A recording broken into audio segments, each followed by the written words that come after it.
Hello guys, good afternoon. आज चाहिँ मैले सानो एउटा छोटो ब्लग बनाउँदैछु। आजको भ्यू दामी छ। आज चाहिँ घाम लागिरहेछ। के हो भन्दाखेरि चाहिँ नि मैले फुल देखाउँछु है त, कस्तो कस्तो फुल छ भनेर। यहाँ माथि चाहिँ फुल राम्रै छ, यहाँ माथि पनि। अनि यताको चाहिँ यस्तो छ है त। वाह,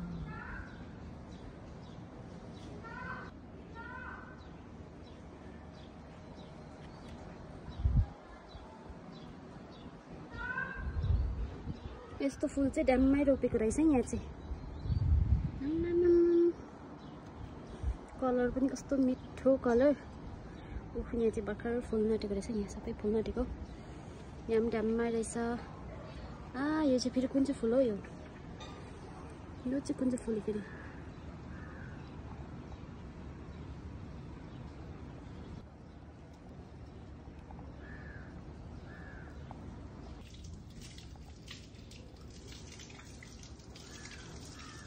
अनि यता पनि छ है त फुल चाहिँ।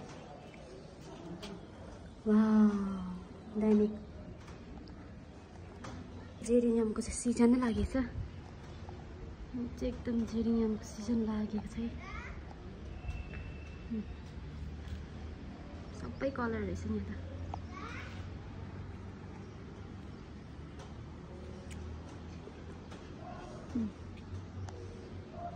सबसे दामी कलर चाहिँ यो लाग्यो। यो दामी रहेछ कलर। यो र यो सेम रहेछ, पिङ्कमा रहेछ। यो पनि दामी फुल्दो रहेछ।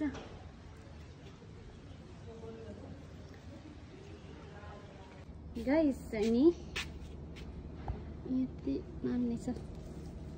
अब चाहिँ म टेरेसमा जाँदैछु है त। टेरेसमा यो सेतोमा पालक टाइपको रहेछ त। यो त पालक होइन,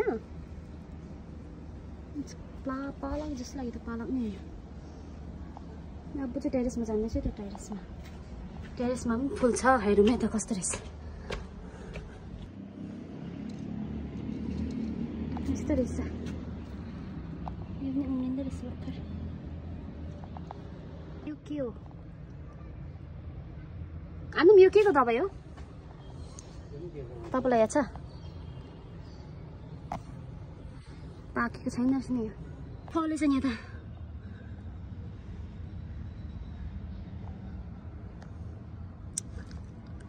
गाइस, यहाँ दामी पाकेछ छिन्न। टिपेर खाइदिउँ न। पाकेछ। पाकेको चाहिँ यस्तो येल्लो हुन्छ है। अरे ला, यो त पाकेको छैन रहेछ। मार्छ होला हौ।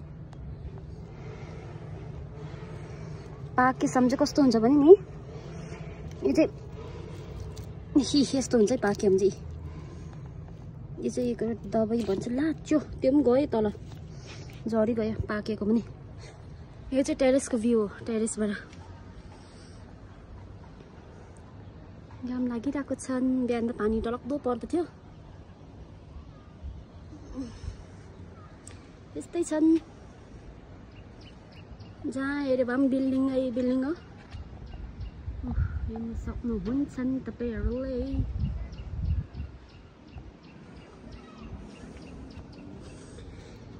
So let's stop here. Bye bye.